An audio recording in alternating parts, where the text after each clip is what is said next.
Hey guys, what's going on with the angle? Nobody knows, but it's episode 7 coming up. What do we talk about this time, Cody? Oh, we talk about everything. We talk about Eddie Murphy quite a bit. We talk about Bob Lazar. We talk about a whole bunch of crazy shit. We talk about bringing in the year 2000, even though it happened 20 years ago. We talk about the Spice Girls, which we debate about. We don't really debate about. We just talk about Spice Girls. What are they up to now? Where have they been? How are they going? Yeah. Maybe one of them had a kid with Eddie Murphy. Ooh, which one? We don't know. We'll find out in this right. episode. Enjoy. Thank you so much. Tune in and enjoy it. And have a boya. Have a bloody boya.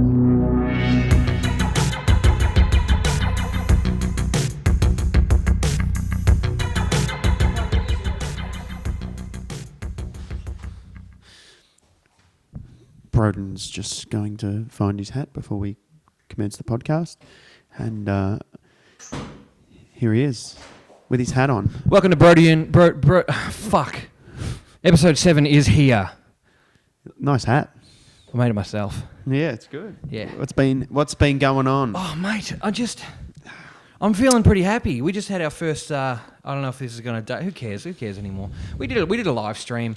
We went live, and we had a great time with the people, you know? The people who will hopefully have made this a glooming success up to now. Exactly, yeah. Thank you, everyone, for tuning in to the live stream. It was great. By now, we've probably done hundreds. So if you've ever tuned into a live stream, thank you. Yeah. We're going to be doing a lot more. But as a time capsule, tonight was the night where it all began. It was.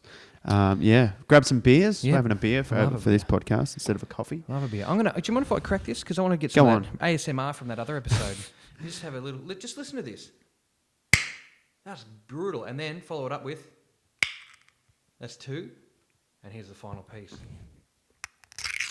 That's a good sound, that one. That's a nice little one. The peeling back of that can lid. That's it. Just love it. And then just here for those ASMR freaks again. That is making me mental. Oh. I don't disagree with you. I think it's disgusting. I think ASMR's for sex freaks. Oh. It is. I reckon they listen to people opening up packets and like have a wank. Oh. But beers are great, man. I've been hitting the carbs way too much for the last few months. Yeah, you're on your own there. But there's no better way to ingest a carb than a lovely, strong, hoppy, crisp beer is probably the best thing you can ever put into your mouth. I don't disagree. And here's the worst part about it for me is I never thought I'd be like a beer dude.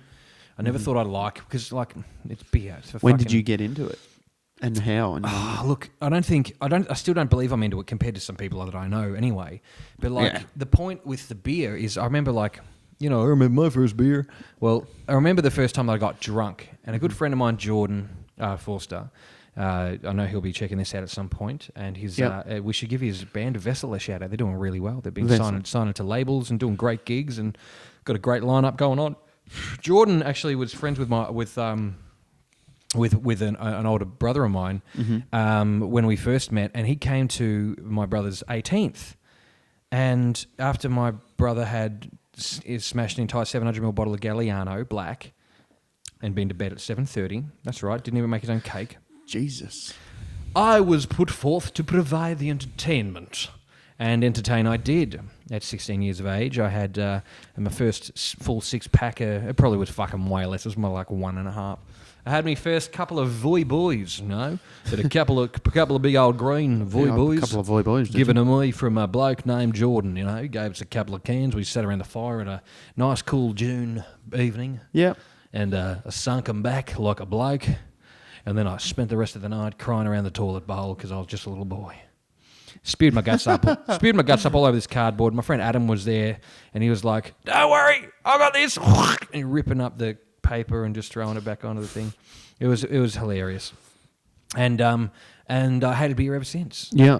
I mean, I had when I got to 18, I started drinking. I used to drink those Woodstock 440ml cans when I was 16, 17. Oh, the big boys. Shit, yeah. Red Bears. You ever get into those? Yeah. They used to give me severe heartburn.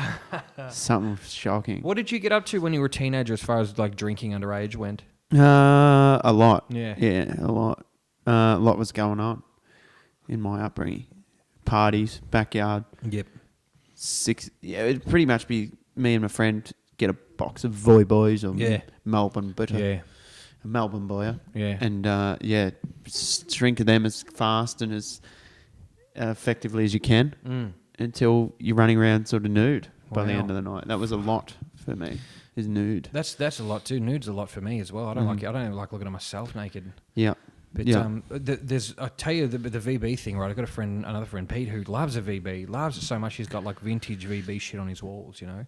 And he's a heavy metal bloke. You think he'd be into something more European, but no, he loves the VB. Loves a Vic. He loves a Vic. I love it when they call him a Vic. It sounds so strong. No, I love it when it's not VB or not Victoria Bitter. It's already abbreviated. Vic Bitter.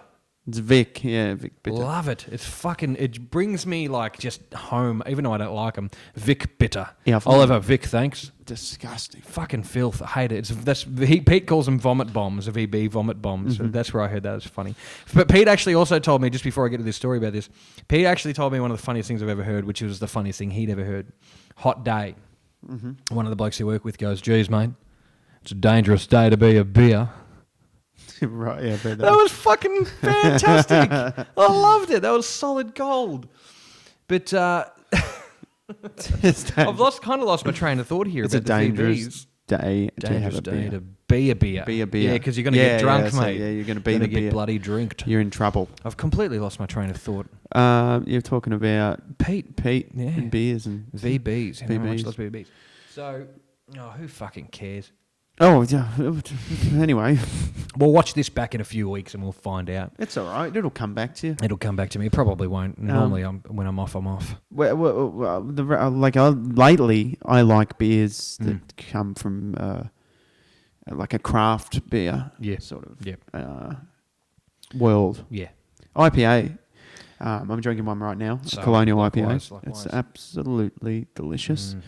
I constantly will drink them. The perks of having a friend that owns and runs a a bottle shop that specifies in craft beer. That's right. Just nip down there. Go and see our friend Scotty at the Bendigo Hop Supply. Scotty actually appeared, if you are watching and listening, I suppose if you're here at all, absent as I am, Scotty appeared in our Christmas episode. He was the one answer deadpan guy who was fucking hated his shirt, that beautiful gift that we gave to him. But he bought us those beers. Packs, yeah. And he bought one for himself too. What a legend! That's right. Scotty we actually got medium drunk. You met him drunk? A little bit. He did. Certainly. Oh, you made him drunk. I thought you said you met him drunk. Oh no. We got medium. Oh, we got medium lit, and then we played VR. Yeah, we played virtual reality. Yeah, it was crazy. We'll talk about virtual reality later. Yeah, I've got some stuff. We absolutely should. But the beers are good times, and the funny thing about liking a craft or a boutique beer is it's very easy to be labelled a hipster. Yeah. People raise their eyebrows at it, especially with a haircut like mine. You know what I mean? They just you must be a fucking hipster, and it's like, well, it's just nicer beer. It's just Look, the thing is, I used to get ridiculed by some blokes that I used to know. I used to be affiliated with. Mm-hmm. What are you drinking that shit for? What are you, bloody poofter or something? It's like, beg your pardon, sorry? What are you drinking that shit for? That's not a bloody Carlton. That's not a 4X. That's not a Great Northern. Yeah, the boys. They used to pull that shit this year, the boys thing off that Facebook group. Not a Great Northern. It's not a bloody 4X. You must be some kind of pansy. And it's like, well, hang on a second, mate. Whoa. In the world of beer, there are thousands of beers. Yeah. These are the kind of guys who marry their high school girlfriends.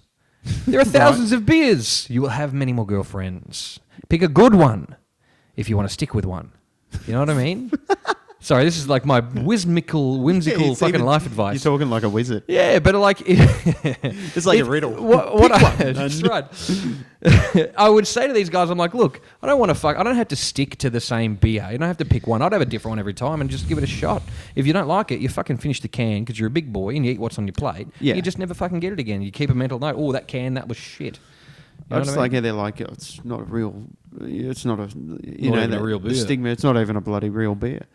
It's not strong, It's pretty strong. Yeah, they're always stronger. Strong. They're always higher alcohol. 5.8. This the Crankshaft by Ben Spoke in Canberra. Love them. I love to have a beer that just hits you immediately.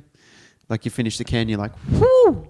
That's what I want in a beer. Yeah. I want that. You don't want a 40-second knockout round Conor McGregor beer, but you want something that's you're still gonna feel straight up. Yeah, that's what I appreciate having. That's why I appreciate having a beer. Yeah. To sit there and just go, yeah. You know what you're drinking. You got to know what you're drinking. Yeah. But like the thing is, these guys would also they get this like, and you know we all appreciate Audis. You know what I mean? We love Audis. We love going to the Audis. That's absolutely right. It's you know they should be a little bit closer to the Harvey Normans and Tucker Bagses, but and the Bilos. Don't forget the Bilos. Don't forget Bilos. What about No Frills? Remember those? No Frills. So Audis does some beers, but Audis don't do any beers that taste. Franklin's. That's what I was trying to think of those bastards a while ago. Sorry, yeah. Audis don't do a boyer that doesn't taste like salty cardboard pureed. You're right. Yeah, they do import, but they don't have their Aldi beers. Yeah, I'll tell you what. I went with a friend, actually Jordan, who we mentioned before from Vessel. Jordan and I went to see Louis Theroux, a little while ago. Yeah, we spoke about that earlier. A couple of weeks ago. And when we were down there, we went to a little bar called Munich, which is just near the Melbourne Exhibition Centre. Yeah, on South Bank. Yeah. And we went to a place called Munich, and we had Jordan used to hate beer. Used to be bourbons and spirits mixed and on their own, and you know Polish vodka shots because he's a man of the world. And eventually he came back around to beer, and he is very good at beer. Loves to beer. Yep. And he's very interested in wheat beers. And I'm Right, like, I don't want one of those. Yeah, German beers. I'm like, I don't want one of those. I'm like, you know what? Fuck it. I actually went there and they had and this I would not normally do this, but the only thing they had on the menu that I thought that I would be a Pirate Life, which they didn't have. Yep. And they just sold out, didn't they, a little while ago? Yeah, I think they're CUB. Well, two things about that. Good for those guys. Oh yeah, they're going to be pretty good for money for. That's right. Good on them. But also, I won't have to drink it anymore because everyone else will. Which is not even a reason to drink a beer. It still tastes fine, but I just don't. If I'm not supporting someone who's local, I'd rather put my money in. But when they find a way to cheapen the of course they will. Yeah, somehow. But so we went there. It's not as finely brewed as a microbrewery. Not by people who care. Yeah, people who care. Yeah, they care about money, not about beer. The people who started it cared about beer. That's what I think about Airbnb. Is when you're on holiday and you go to a motel. No, you got to stay in a motel instead of an Airbnb because it's cleaner. It's like, no, you got it all wrong. You're staying at a guy's house. Yeah, and he cares about reviews. Yeah, if you give him a bad one, he's fucked. You're not some maid. You don't have some maid coming in just going, oh, there's jizz on this mattress. I'll just flip it over. That's it. No, there's a guy she doesn't care. You're eating out of this dude's Vegemite when you go there. Like that's what they say you to use that stuff as well. But the still. But so we got these beers to come out, and they were a big wheat beer, and they were fucking delicious. They took me way back to like 2007 and 8 when we used to drink those things. When you know these guys would come back from overseas, they'd be like going to Grass Pop metal meeting and fucking open air and stuff, and they'd be like, "You got to try this Steinlager and all these different things," and you know, Velka Popovishki and shit like that. And trying all these great beers, and it definitely took me back, but it just tasted like fizzy wet bread. I liked it. I enjoyed it. Yeah, they're bready, aren't they? But I couldn't have two. I feel like I was going to get a yeast infection in my throat, and that's what I feel like when I drink VBs. It's just bready. Yeah, it's crazy. Yeah, it is crazy. It's yeasty. 100% yeasty. With that's what I find. Yeah, well, many out there would be looking at this in fists of rage, going, "What the fuck are you bagging out my beloved VB for?" Look, VB's fine, man. It's the recipe for success. I know some people say when they change the can, they change the flavour, but like. The point of the matter is, I suppose, and back on that thing of those guys picking on me for drinking beers that were different to theirs, is that your taste buds are very different to anybody in the world. You know what I mean? You get to make your own decisions, and you don't let anyone talk shit to you or about you because you want to drink a fucking beer. Like, you know what I mean? Or if you don't want to drink a beer, no thanks, I don't want to. Why? None of your fucking business. You know what I mean? If I don't want to drink a beer, I'm not going to drink it. That's a good thing. You shouldn't have to ever justify yourself. That's it. Oh, now, like we were talking about with Pirate Life selling out, Mick Fanning's company, Bolter Brewing Company, recently sold out. And I was very interested. I followed that a little bit because I did enjoy their XPA because it was very cheap. Lovely. It was great. But Beer of the year. Was it really? What is it? Pretty sure I'm holding Beer of the Year right now. A couple of years in a row was the XPA. I must have been for the hottest, XPA. Is it the hottest 100 competition in Australia and New Zealand? Because I know these guys took that a couple. Good on you, Ben Spoke. Well done, Ben Spoke. But so Mick Fanning, the famous surfer that punched a shark. Yeah. his company was Bolter XPA, Bolter Brewing Company. They recently sold up, and I really enjoyed his statement on that, which was very... kind of shed a bit of reality and light on the situation to say that we've borrowed money from everyone we know for this. They are shareholders. For the last however many years, we've grown so high that our overheads have always been more than our profit. It's time to give something back to these people, and we're selling our company to a bigger company that can afford to make it worth our shareholders' investment. Because they're invested and they're going to be invested forever. Yeah, and if they keep doing that, they're never going to get their money back. Yeah. So I think it's a good move. Just pull the pin. Get the cash, fuck it, start something else. Yeah, yeah. You know what I mean? That's great. Good on them. And you know what? They did a good thing. I'm glad to have supported them and helped their rise. And now they get to retire. Yeah. And hopefully, maybe we could do the same thing one day. Maybe it'll be two other schmucks sitting here one day instead of us, and we'll be taking some of their paycheck. You know what I'm saying? That's right. Never gonna happen. Selling out is... People hate sellouts, but that's everyone's goal. You know what I mean? We talked about this before. It's too hard to not sell out. You have to. Especially in Australia as an artist or whatever. Yeah. You're selling your time for a job, so you're selling out for that. But like I said in an earlier episode, Snoop Dogg does kids' films, and his family never has to worry about food ever again. Well, who would have thought Eddie Murphy would go from making like doing Delirious Raw, making movies like Coming to America, and then to be in something like Daddy Daycare years later, you know what I mean? Like a G-rated film. Dr. Dolittle. Yeah. You know what? Eddie Murphy. That's not selling out. He would have got of course, billions. Yeah, well, that's called selling out when you get paid for something, right? Yeah. You sold your time out for money. Yeah. I tell you what, a good Eddie Murphy movie is that I feel is very underrated, and I saw it in the cinemas. Haunted Mansion. It's sick.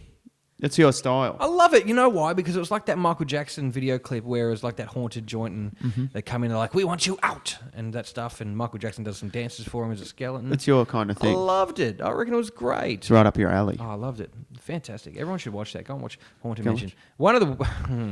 I don't want to say the words I was about to come out of my mouth. Another interesting movie by Eddie Murphy is called Pluto Nash. Never heard of it. Are you serious? Yeah, never heard. Don't worry about it, because you'll never hear about it again from me. All right, I think that. If you have to watch it, go on. It's interesting, but my goodness, is it very the year 2000? Right. Yeah. Oh yeah. Okay, I can imagine what you mean by the year 2000. Yeah, like they live on Mars, and I've been living here for 50 years since we settled, and it's just a very. It's very Marsy. You used to be a secret agent, and now you got to come back to work because this has happened, and somebody's taken some money, and we've kidnapped your best friend. And he's like, "Oh, I'm gonna have to get up there because I'm Eddie Murphy." It's that's Jimmy Carr. But yeah, if you got to watch it. I make a habit of trying to watch as many Eddie Murphy movies as I can because the guy is a fucking genius. He's great. Did you ever watch that new one? We've done movies in the podcast, but movies are great. They are great. They're always Dolomite's my name. Dolomite is my name. It's like a return, a triumphant return for Eddie Murphy. About fucking time. Where have you been all my life? And it was like a great true story too. It was a very good movie. Rudy Ray Moore, I believe. Yeah, that's it. That movie. He was like a independent filmmaker. Yeah. Comedian. Yeah, that was really, really funny. Really funny style movie. He had that disorder that I think we've talked about before off air, which is a situation where you think you're good at something, but you're not. Okay, I could have that. Yeah, we do. I think we might, but who knows? There's always someone better than you at whatever you'd want to do. There is, and you got to make fucking peace with that too. That's exactly. You got to make peace with that before you can go up. You got to be like, I'm not in a race. I'm just going on the same road. But so Rudy Ray Moore had that, but he also believed in himself more than anything. The strongest thing. One line that Eddie delivered as Rudy Ray Moore in this that I fucking just crumbled for was when he says to Wesley Snipes, who was playing a director that just did not care in the project, did not give a fuck about the project, and he says to him, if there is a table, if there's a box that needs to be moved, if there's a table that needs to be cleaned, I will fucking do it. I have no ego about this. This is my project and I want to get it done and I'll do whatever it takes. And I was fuck yeah, man. Imagine caring about something that much. He wanted that movie. Yeah. It's crazy. And he got it. The funniest thing in that movie was when they like made the sex scene, and it's a real sex scene, and they wanted to make the whole room shake because Dolomite was having sex with this lady, and the whole bed was shaking, moving the table like over, and the roof. The roof fell like it was an accident. It was meant to shake, but the whole roof fell on top of him. And it's like, the director's like, keep going, keep going, keep it. That's fucking. And great. in the movie itself, the roof falls on him. Yeah, to realize that, I suppose that was what happened. The roof fell, and they just kept going. Have you actually watched the original Dolomite movie? I haven't watched the whole movie. I watched clips. Man, I haven't watched the whole thing either. But I'd flick through and I'd just It's stop on at YouTube. It is for free. You can just. I don't know. Hopefully they're getting the royalty somehow, but it's hilarious. Like the boom mic just falls into the shot sometimes. Really? God, God, it's fucking funny, man. And the film, kung fu, it's on film. Yeah, the kung fu. Yeah, the way Eddie does that shit's so funny. He like throws a guy in a boot and shit like that, and it's obviously planned out and stepped into, choreographed. Very poorly. funny. It's just, and the way that they convey that too in the Dolomite is My Name movie, fucking just brilliant. It makes it look shitter than it is. I also liked it because it was like, Eddie, where's Eddie been? Where's Eddie Murphy been? And he's back, and now he's doing stand up and shit too, apparently. Well, which is great, and I was so happy when Adam Sandler returned and did his stand up special on Netflix as well. But Adam Sandler kind of didn't go away because he was one of the first celebrities to have a contract with Netflix to make a 5-film contract. He didn't go away, but he come back to stand up. Yeah. I think it seemed like he was just like, I'm not doing too well this movie shit. Yeah, yeah. Because I'm not writing it. I feel like it was because he had I'm not sure if he was writing those movies. Who knows? Was he just getting put on these shit just contracted for him? Yeah. Perhaps like we need a draw card. You've got a name we can use. And then he's just like, no, I'm going on tour. Yeah. And he did. Like, in my opinion, that Adam Sandler special was like one of the very few specials where the comedian's there for the whole time and they're effortlessly making you laugh. Yeah. Not many people do that. You can see that they're telling a story and a joke, but that effortless stuff that Sandler's just playing a few songs and they're hilarious. I was just going to say, does he do some songs? Because he used to do old some songs. It's all old songs. Yeah, right. Song after song. Yeah, because I remember he used to do them back in the day and, I checked them out and stuff like that, but I hadn't seen anything from him for a long time. It's 100% fresh by Adam Sandler. You should watch that on Netflix. Cool. It's a banger. Now, Netflix, if you're watching and you want to give us some money or a show. Yeah, imagine that. Imagine... That's how it starts. This is how it starts. This is how it starts. And this is, like I said, selling out. I'd love to sell out, but this is how it starts. Hopefully, you can get to the point where you can get a big bunch of cash for doing something. All you got to do is prove you can do everything and you can deliver and you can do all those great things. Yeah. But, this is how it starts. If enough people like these kind of things, you're going to have great ideas. And that's right. Good people behind you as well is important. That's it. Yeah. With the Eddie Murphy, I remember I flicked on. I still do. The first TV I ever bought, just because I always had a TV, but they were just given to you from shit munching TVs and stuff. But I always had CRT cathode ray tube old TVs. Just loved them because they're dirty and fuzzy. Like a big box. TV. Yeah. And just when the digital TV flicked over, I bought my first television. It was a Sony Bravia 40-inch. And it was a smart TV, so it had already. Apps. Yeah, it was. Well, I bought it well after that digital set-top box phase. I always had two remotes, But when they finally said, you're going to have to move over, definitely, I bought a smart TV, and it had, because it's Sony, it had a thing on there called Crackle. Crackle. Yeah, that's right. It was an app. Is that like you can watch any sort of movie? It was a Sony's own exclusive streaming service. Crackle with a K, wasn't it? Crackle with a C. It was Crackle, like spelt like pork crackle. Right. CRACKLE. Might be thinking of something else. And one of the first... like a replica. Yeah, perhaps. One of the first original shows on that was called Comedians in Cars Getting Coffee with Jerry Seinfeld. Oh, right, yeah. It was a Crackle original, and it had little promo spots with Michael... Kramer. Oh, right. Yeah. What's his name? Shit, yeah. Kramer. Oh, everyone calls him Kramer. Yeah, he's the guy who fucked up that time at the Comedy Lab. Yeah, the racist. Yeah. Yeah. That's right. I love that Chappelle bit where he's like, every time I come here, man, and see that background, I just think of Kramer fucking up. But so they had these little spots there, and they do that, and I used to watch that show. I used to watch it. I'd wait for new seasons to come out because I'm the only fucking person I knew that had Crackle.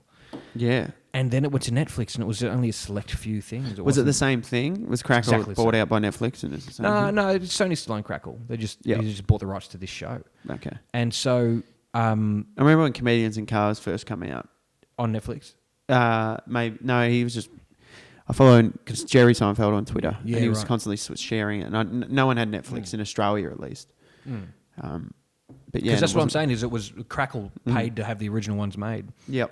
And they've been coming out for a long time. But when they went to Netflix, there was fuck all on there. They're so well made too. They're very well made. Just for a guy with a couple of GoPros, you know.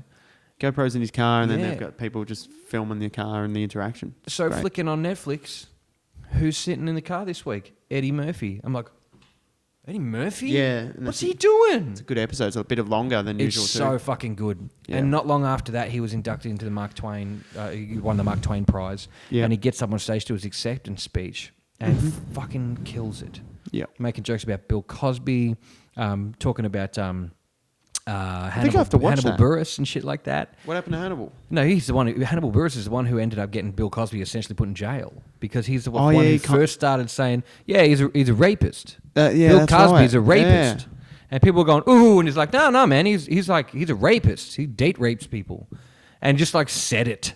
Yeah, and then all the shit unfolded. That. And you're saying that Hannibal's sort of in trouble now. No. Because I haven't seen him. Yeah.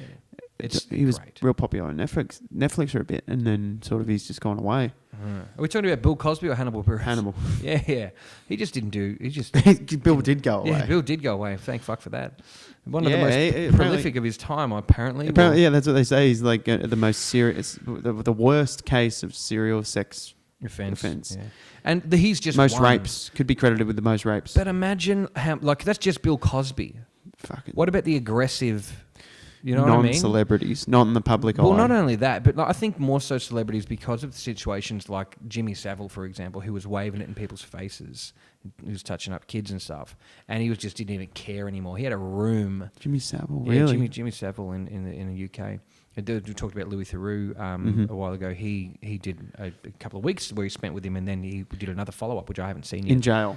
No. Before, because he died. He died unconvicted. Tell me. He never went. He never. I got don't think done. so. Oh, Yeah, okay. I'm pretty sure he died, and I'm pretty sure it's. I don't know much about it. Correct me, guys. I'm not up on this. So I shouldn't be spouting out fucking shit. But essentially, what happened is Jimmy Savile was a child molester,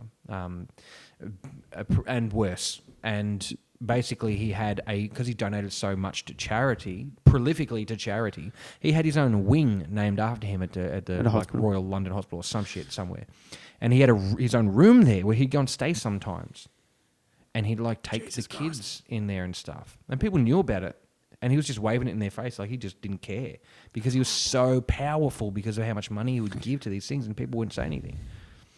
And it only takes one. Horrible. That's it. It only takes one comedian to go, yeah. Bill Cosby, he's a fucking date rapist.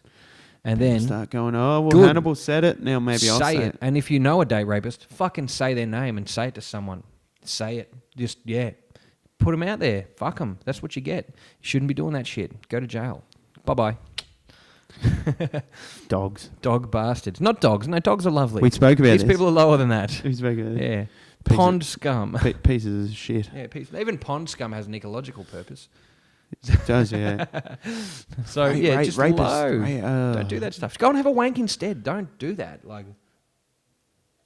very simple solution to a very complicated problem. It's a horrible. Disgrace. But so Eddie Murphy comes back and starts joking about the Hannibal Buress stuff. He's just killing at these Mark Twain Awards. Yep. And it's like, everyone was saying, and I think I heard it somewhere, it's like, he could go on tomorrow.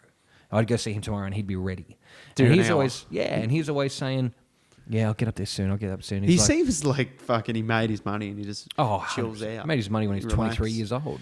And he just relaxes. He seems very, especially in that Comedians in Cars, he's like hyper chilled out. Hyper relaxed driving in that car. He's just like, I think he's a bit scared too because he hasn't been on camera for so long. Like, he's just kind of like, I don't know what to say. You know? Yeah, a lot of silence and shit. Do you think that he got to a point where he got too big for himself? Like he got too big? Do you know what I mean? He couldn't go down the street anymore. Yeah. I reckon that would be one of the worst things about having that celebrity status. It's like you have to prepare. Like you can't go through the fucking drive-through, grab a frozen Coke. Because everyone's just like, oh my God, is that Eddie Murphy? And all of a sudden every fucking person in the restaurant's like trying to get a coming out and taking photos of you as you're driving out of the fucking drive-through. I mean, I wouldn't mind not having to leave the house, people think that because I'm such a fucking loudmouth that I'm not an introvert. I'd quite much rather stay at home than have to go anywhere. But at the same time, I'd also like the freedom to be able to go somewhere if I wanted to. Yeah, absolutely. Eddie Murphy. So I watched this great documentary, like just a behind the scenes about Eddie Murphy, and everybody in it isn't Eddie Murphy. Eddie Murphy is the only person not in it, and also the subject of the show. And one of the interviewers says to one of like Eddie's close friends, they're like, "Tell me about Eddie's family," and they just go, "Yeah, Eddie loves kids, man. Eddie loves kids." And I was like, Eddie Murphy doesn't love kids. Eddie Murphy loves pussy. Eddie Murphy loves pussy to the point where he's got 13 children and like 8 different mothers to these people. You know what I mean? Eddie Murphy loves raw dogging. That's what he loves. Yeah. That's what. Yeah. Eddie Murphy don't love children. Eddie Murphy loves pussy. But he's actually had a kid with Scary Spice from the Spice Girls. Yeah, I thought. Yeah, I think we spoke about that before. That's crazy. That is crazy. Which Spice Girl would you have a kid with? None of the above. Oh man, remember that? Maybe Beckham's one. Well, because she's the only one who really stayed famous. Mm. Yeah, she stayed famous the whole time. She was almost like royalty status, basically. That's great. Yeah, that is fucking crazy because they were they dominated England, the UK, the world. The world. Well, yeah, he moved. David Beckham moved to the US and tried to do something there. I don't know what happened with that. Didn't he? Yeah. The Los Angeles I don't know, Galaxy. 1999 happened and then nobody cared anymore. Yeah, no one cared. That's right. Everything changed at that point, didn't it? Day. Well, you know, the Millennium Bug came and went. Yeah, I remember that year. That was fucking cooked. My grandma was afraid the Millennium Bug was going to strike her car. What's a Millennium Bug? Do you not know about the Millennium Bug? How many are you? You know about the Millennium Bug. So what happened? All right, let me. I thought that the computers were all just going to stop. What was going to happen? Planes were going to drop out of the sky. That's what everyone thought. It was like the apocalypse. So apparently someone forgot to change a 1 to a 0 in a computer somewhere. And when the computers got to 1999, they were just going to flick over to 0 instead of 2000. Right. So everyone's going malfunction. Yeah, we've got to get a Millennium Bug correct because the protocols that we've made didn't, think 25 to 45 years in the fucking future. Like what are they making these computers, mass producing these computers in like the late 80s, early 90s, and they didn't fucking plan 10 years ahead? It was bullshit, basically. And all the appliances were like silver and green and like really? Yeah, they had this I'm glad you remember the appliances were so they had green with like aliens and shit on them, like aliens were going to fucking come and get you in the year 2000. And everything had a glow to it. And like, I remember the phases of like, it would go every couple of years, it would be black appliances, white appliances, silver appliances. And then sometimes a little bit of black and silver, but never white and silver. What's it now? Black and Where silver. Where are we? I don't know. Well, have a look at your appliances. What are they? Black and silver. Black and silver. There we are. We're back there. I think I might got a black and silver fridge. I don't think it'll ever go back to white. Yeah, I reckon it will. The wood furniture is white now. You know what I mean? Only wood will. I don't think fridges will be white ever again. I reckon they will. Okay, right. Let's agree to disagree. No, but I mean, it goes in cycles. It's like everything, Car colours go in cycles, Black might be the colour of the now, actually. It's black goes good all periods of time. Yep. Everywhere for everything. Black just never stops. But realistically, colour has existed since the dawn of time. So, I mean, everything looks good. It just depends on how you use it. Was there ever not colour? Well, what some would say black is the absence of colour. It is. Mm. Is it? Mm-hmm. Perhaps. It's a shade. Nothing cannot be. Do you understand? I don't, actually. One of the funny parts is phones kind of went through that phase as well. Like at this point in time, I'm on a phones tend to be mostly like black with a black case, but also they go through those color phases too. Remember, iPhones came out and they were white. Yeah, you know what I mean. Silver, and the silver flip phones, and you had the different colored Razr V3s, and phones did all these kind of wacky things and. They were a very big millennium thing, was that flip phone thing. I remember having a 3315, like a Nokia with Snake on it, and this asshole from my school stole it. And then I confronted him about it, and he lied. And then he called me from the phone in his normal voice. Like, what a fucking... like, it's funny because a couple of years ago, it came up on a local website to say that he was wanted by the police, and I knew where he was living, so I fucking just dobbed him in, good old-fashioned... Took me 10 years, cunt, but you got your revenge. He knows exactly. Well, look, you start off stealing petty shit, you're going to end up stealing utes and stuff, aren't you? Yep. Yeah, nice That's one, right. Chris. Fuck you, Chris. Come on the podcast, mate. Yeah, I ain't petty Give the phone back too. I want me 3315 back in the blue case that you pinched out of me locker, you fucking little bastard. No, he could kick my ass. He's a fucking tank, that bloke. Is he? Yeah, he is. Oh shit. Probably does a bit of meth, but that makes him stronger. Man, it does. It does. But the phones are getting crazy because, like, Well, how so? well, like, man, this thing here. They are. Look at the screen. Is huge. Like, it's all screen now. No buttons. iPhone were the first one to do it, and they had one It's button. a little television. It's amazing. If you would go back to the 50s and say, hey, look at this from the future, they would shit their trousers. Yeah, They would. They couldn't. They couldn't. They deal couldn't with fathom it. They couldn't deal They'd with freak out. They'd be like, no, get out of here. Get out of my house. Get out of my house. You're from the future. You're an alien. You'd be arrested. You would be beaten up. You would be attacked. They'd If break you your even phone had the too. audacity to show someone that sort Even of worse, technology. they'd break your bloody phone. They'd just break. They would smash it. They wouldn't want to learn from it. But think about this, right? People in those days had never seen, in the 50s, normal people down the street had never seen themselves in real motion before. Imagine showing them a video of Themselves. Fucking hell. Do you reckon they'd be that blown away? Absolutely. They'd freak out. Like, that's what... When they'd did look at television come in? themselves. Television came out in the 40s, 50s and stuff. Like, it was commercially available in the 50s. People had them. You know. So you imagine that if you're on the television. TV then, on the 2 or 3 channels that there was, that would be like, that'd be incredible. Yeah, well, because I had radio and stuff like that, but they eventually got television. But like... Even if you're on the radio going, hello, Yeah. I'm telling a story tonight. Oh, and imagine if somebody back then heard something as clear as this. Just Like, for an example, Even yeah. showing them the audio on your phone would be so much more clear than anything they had access to at that It's point. fucking insane. I mean, we the thing. try not to give too much. And take that's too only much credit. 50 years. 50. And how much damage have we done to the world 70. since then? Yeah. 70, yeah. It's just Shit, Fuck, yeah. we I keep keep thinking forgetting it's about 2000. that. Yeah. Because year 2000 is the future. In my eyes, that's like the year 2000 is coming, you know. It was gone 20 years ago, man. Now it's It's 2020. gone. It's 20 years later. And what's changed? Nothing. We got beards now. That's it. Yeah, we got we beards. had them, but we got rid of them when we wanted to like be clean, and now we don't care about it ourselves. Well, we're anymore. contradicting ourselves there because in 20 years, a shitload's changed. What was the mobile phone of the 2000? Big aerial, Yeah. flip out the plastic Yeah. thing. You're like, yeah, Mick, I'm on my way to the job, mate. I'm on Clip. the way to the job. And you I don't know if it would warrant a call that short. You slide the fucking thing. Like, imagine being like a tradesman or something now, or someone that works, yeah, like in anything. You'd show up to work on time, wouldn't you? You would. Someone would fucking go, fuck, he's 10 minutes late. He's probably dead. Yeah, car crash. It's crazy. People saying, you meet someone and they say, come find me.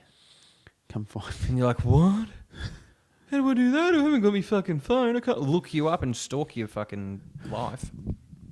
But Bob Lazar made a good point on, like, if you were to drop a motorbike in the late 1800s, in the mid 1800s, and just put Yeah. it there, they wouldn't work out how it works. They'd work out eventually how to ride it and start it up and get on it and that it But flies. they couldn't recreate it. But they wouldn't be able to work out. They wouldn't even be able to make the plastic for the fender. Yeah. You know, let alone the engine. Yeah, exactly. And the operating system and Yeah. how it fucking works. Now, for any of you that are unfamiliar, Bob Lazar is a gentleman who worked for a company that was based in the Arizona desert, who was known as Area 51. Yeah. So the legend goes, and he was working on an anti-gravity engine device that they had found. What's your thoughts on Bob Lazar? I Love watched the it. documentary. Don't even care if it's real. Love it.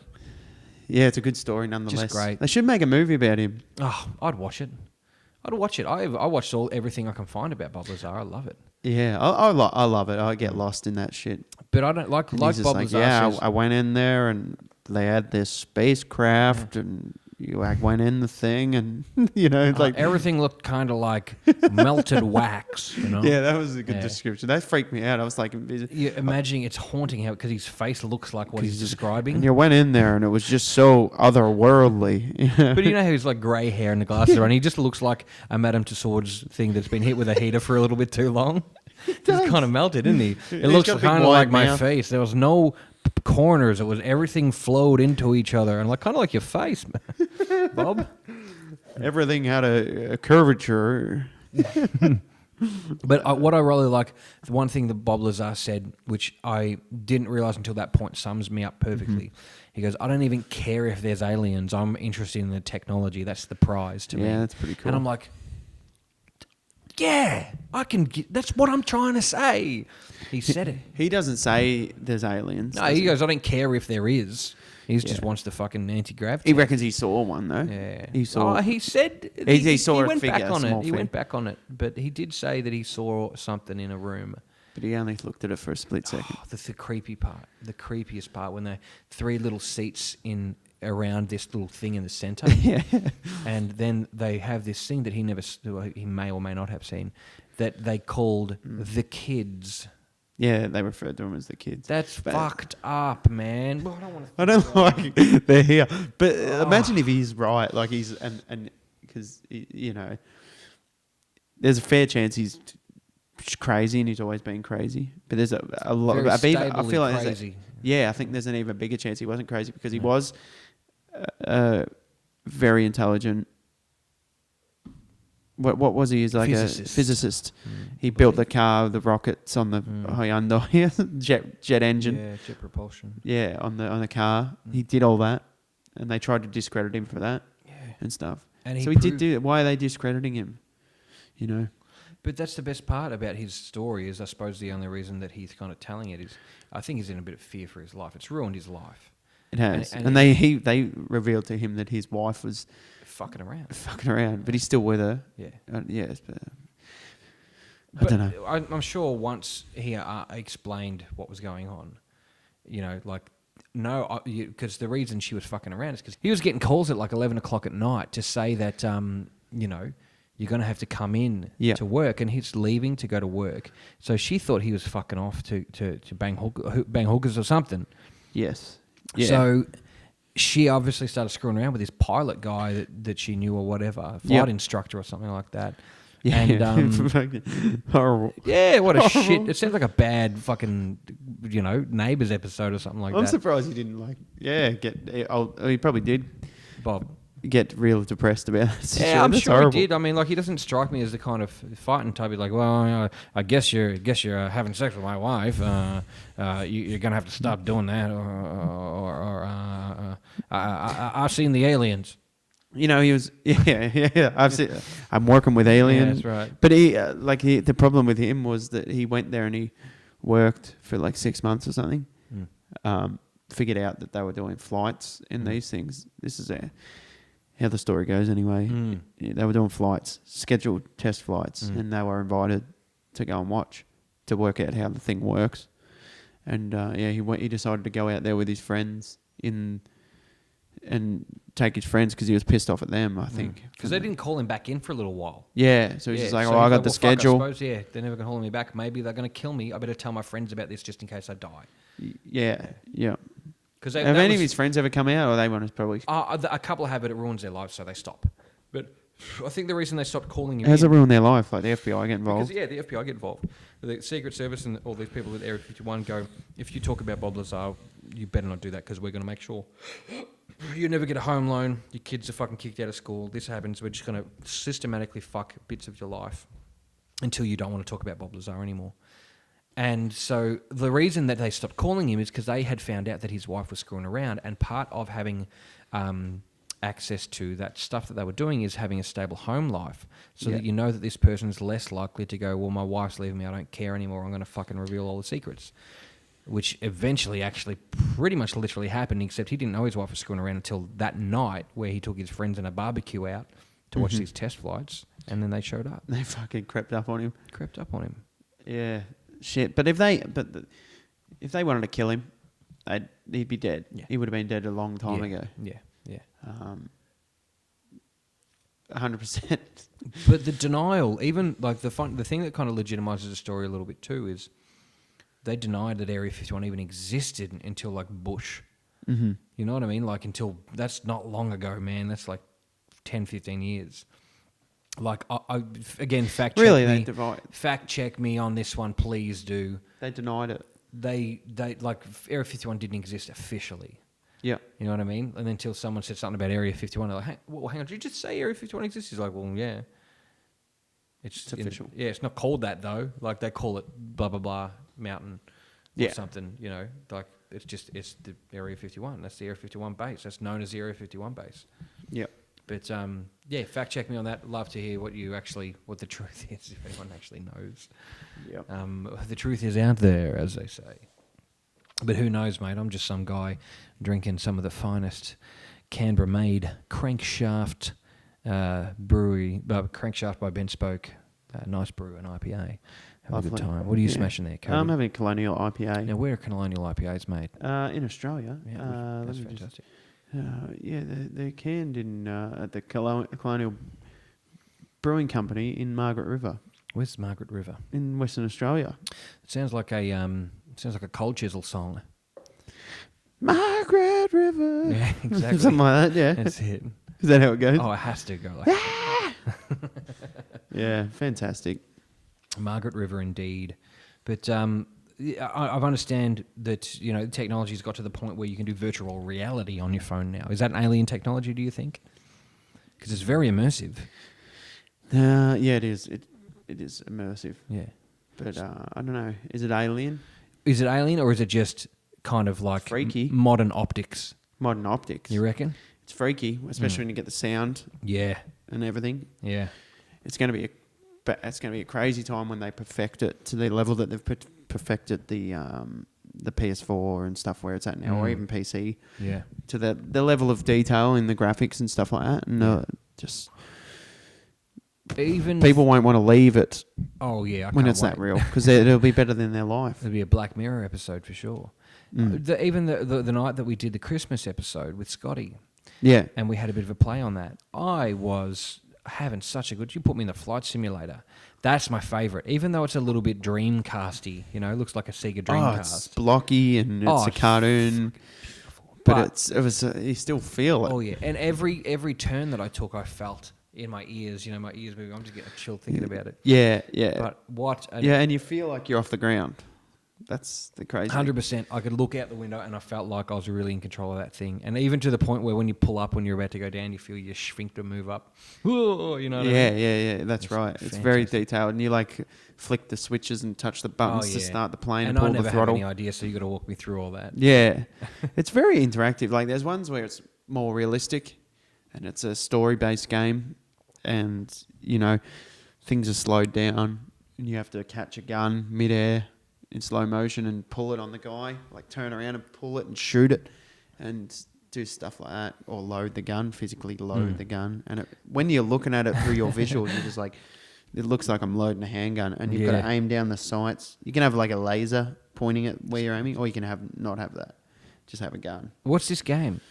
It's called London Heist. London Heist. There's other ones too with the shooting, but the London Heist, I'll have to show you that. Yeah, I'd love to see that. I love the bar fight game. Yeah, that's very funny. That's very funny. Pick up funny. anything in the bar and smash them over the head. It felt like, just by virtue of being a low graphics compared to reality game, it just felt like being real pissed. Just like being lit off your mind. Walking up to a guy who's taller than you and just swinging one at him. It was very funny. And then you pick him up by the leg and throw him yeah, through the window. you look him like a rag doll. Woo! Off you go. It's a ripper. They just fucking fly through the window. It's a very good time. Now, your first reaction to the clown game? Wasn't a fan. Wasn't a fan? Just couldn't. I didn't like being uncomfortable waiting for shit to jump out. When did you first play that though? And when in what environment? I bought the PSVR the day it came out because I always wanted it. So I went down to JB Hi-Fi, grabbed that, grabbed a couple of games with it, which was that one. Were they downloads or CDs? CDs. Yeah. And put it in, and I was like, no, fuck that one. I'm not playing that anymore. It's too edgy. But I got this one with the London Heist and all the other that's got a bit of sample of everything. And did that, and that was really good. Because I was reasonably underwhelmed by the game. I mean, not in a sense of like the experience was shit, because it was a good experience, but like wasn't scared. You know what I mean? Yeah. It's not overly scary. No, it felt, because I was a big adopter of Left 4 Dead. which is a PC game, which I played on PC anyway. It wasn't cross-platform at the time. I'm not sure if it still is, but Left 4 Dead zombie game, and a lot of the second, when you got the second one, Left 4 Dead 2, there was lots of carnival-based stuff and lots of clowns coming out trying to eat you and shit like that. So I'm pretty used to that. So I was pretty calm on that one. I was just popping off, boom, boom, boom, popping off shots and having a good time on that one, but not as spooky as. I mean, I've played those games that are like startle scare zombie games where shit's coming at you. I can deal with those okay. Yep. But when you get into those psychological, those Japanese games like the new there's like a not a Resident Evil. What's one of the other games that is in that vein? Like Resident Evil. Last of Us or something. No, it's like more horror based. Maybe it is a Resident Evil. It's not I've Resident got that on Evil. VR. Resident Evil is the one with all the T virus and stuff, isn't it? Not really 100% sure. It's the one with Mila Jovovich in it. She was in Resident Evil. The Resident Evil one that I've got in the VR is like you're searching through the house for your girlfriend. And you have to go, and the whole level loops itself, and you got to do it 3 different times in 3 different ways or something. Unsure, I haven't gone that far through it, but I know that it's like you're physically looking around corners, and you see a guy there with like a fucking crowbar, and he runs at you. It's horrible. That's a scary game. I hate those games. Put that on, They're and stupid. you'll have a fucking terrible time. I cried trying to play Doom 3. Right. Yeah, that's terrifying. The new Doom looks like a video game. Finally. I mean, like the last one was an experience that I was not willing to participate in. 20 minutes into the game, it probably didn't help playing it in the dark with headphones on. Yeah, you know what I mean. The light on straight away. Some people would argue that that's the ultimate environment to play that game, but new one looks kind of like a real video game. You know, Halo-ish, a little bit naff, a little bit camp, a little bit fucking get big guns and shoot aliens. Love that shit. That's a real game. That's what Halo was so cool. Do you ever play Halo? Never played. Never played Xbox. Get on to some Halo, boys. Good times. Metroid, another great game. Oof. Games. I'll tell you what, boys. What we should do is play a few games and we should play some games. Do a video. Maybe we'll talk a bit more about the bloody Sony in the next episode. Love to talk about Sony.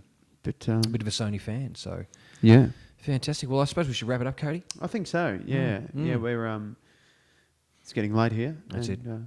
We want to have another beer, so that's right. So congratulations on a fantastic episode 7. Excellent work, episode 7. Enjoy yourself, and thank you to everyone out there who listened and tuned in to the video. Yeah. Now smash that like button or whatever the kids are saying. Whatever the bloody People children still saying are that. No. Is it funny to joke about that anymore? Or is that still shit? No, I think you do it pretty well because of the voice. Smash that like button. Yes, smash the like button, guys, and don't forget to subscribe. I know what you're doing there, and it's too close to my heart. Yeah, love it. Yeah, bloody so old good. YouTubers, man. I love it. Yeah. Anyway, guys, thank you for tuning in. Make sure you have a great week at work or whatever you're doing. I've been Cody Jones, and I've been Broden Minogue. Yeah, thank you, and we'll see you next week for episode 8. Boys.